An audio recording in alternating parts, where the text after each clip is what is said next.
সবাইকে স্বাগতম। চলুন আজ একটা দারুণ জিনিস শেখা যাক। কিভাবে একটা কোম্পানির আর্থিক স্বাস্থ্য মানে তার হেলথ কেমন সেটা বোঝা যায়। আজ আমরা সেই কৌশলটাই জানব যেখানে হাজারো সংখ্যার ভিড় থেকে আসল গল্পটা বের করে আনা হয়। যখনই কোনো কোম্পানির ফিনান্সিয়াল স্টেটমেন্ট বা আর্থিক রিপোর্ট আমাদের সামনে আসে তখন তো শুধু সংখ্যা আর সংখ্যা দেখে মাথা ঘুরে যায়, তাই না? কিন্তু আসল প্রশ্নটা হলো, এই সব সংখ্যা কোম্পানির স্বাস্থ্য নিয়ে ঠিক কি বলতে চাইছে? আর মজার ব্যাপার হলো, এই জটিল দেখতে সংখ্যাগুলোর ভেতরেই কিন্তু কোম্পানির আসল শক্তি বা দুর্বলতার রহস্যটা লুকিয়ে থাকে। আমাদের শুধু জানতে হবে সেই রহস্যটা খুঁজে বের করার উপায়টা কি। আর এখানেই আসে রেশিও অ্যানালাইসিস। এটাই হলো সেই টুল যা এই সংখ্যাগুলোকে একটা অর্থ দেয়। এটাকে আমরা বলতে পারি একটা ব্যবসার জন্য ফিনান্সিয়াল এক্স-রে মেশিনের মতো, যা ভেতরের সব খবর আমাদের সামনে নিয়ে আসে। চলুন বিষয়টাকে আরও সহজ করে ভাবি। ধরুন একটা ব্যবসাকে আমরা একজন রুগীর মতো করে দেখছি, আর রেশিও অ্যানালাইসিস ব্যবহার করে আমরা তার একটা ক্যামেল স্বাস্থ্য পরীক্ষা বা হেলথ চেক আপ করছি। এই ধারণাটাই কিন্তু আমাদের আজকের আলোচনার মূল ভিত্তি। তাহলে একটা ভালো হেলথ চেক জন্য ডাক্তাররা যেমন কয়েকটা জরুরি জিনিস দেখেন, আমরাও ঠিক তেমনি একটা ব্যবসার 4টে ভাইটাল সাইন বা গুরুত্বপূর্ণ লক্ষণ দেখব। 1. কোম্পানির কার্যকলাপ। 2. তার স্বল্পমেয়াদী আর্থিক সচ্ছলতা বা লিকুইডিটি। 3. তার ঋণ আর লিভারেজ। আর 4. তার লাভ করার ক্ষমতা। চলুন এক এক করে সবগুলো পরীক্ষা শুরু করা যাক। আচ্ছা, তাহলে আমাদের প্রথম পরীক্ষা শুরু করা যাক। এখানে আমরা দেখব কোম্পানি তার রোজকার কাজকর্মে কতটা দক্ষ। মানে সহজ কথায়, তার নাড়ির গতিটা কেমন সেটা একটু মেপে দেখা যাক। কার্যকলাপ বা অ্যাক্টিভিটি রেশিওর মূল প্রশ্নটা কিন্তু খুব সহজ। কোম্পানি তার হাতে থাকা জিনিসপত্র মানে তার অ্যাসেট বা সম্পদ কতটা ভালোভাবে ব্যবহার করে সেলস বা বিক্রি বাড়াতে পারছে।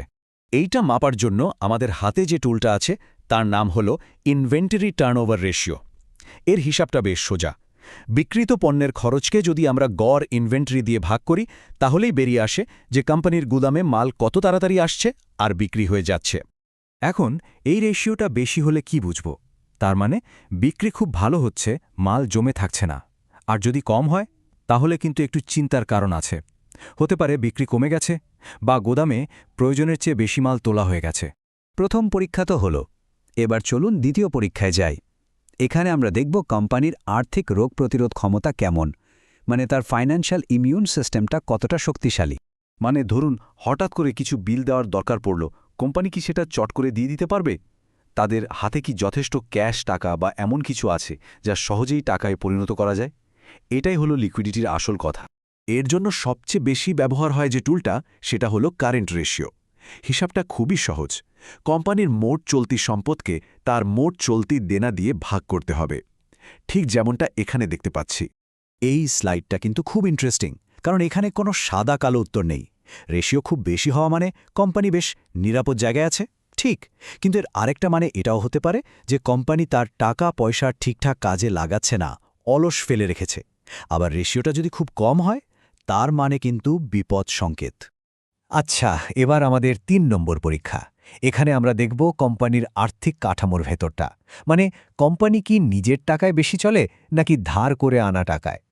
খুব সহজ করে বললে প্রশ্নটা হলো, কোম্পানির ওপর আসলে কার দাবি বেশি, যারা ধার দিয়েছে তাদের নাকি যারা মালিক তাদের। এটা কিন্তু কোম্পানির লম্বা সময়ের স্থায়িত্ব বোঝার জন্য খুব জরুরি একটা বিষয়। এটা মাপার জন্য আমরা যে রেশিওটা ব্যবহার করি তার নাম ডেট টু ইকুইটি রেশিও।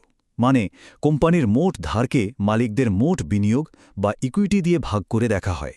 দেখুন, ধার বা ঋণ জিনিসটা অনেকটা একটা দুমুখ তলোয়ারের মতো। একদিকে এটা ব্যবসাকে খুব তাড়াতাড়ি বড় হতে সাহায্য করতে পারে, অনেকটা জ্বালানির মতো।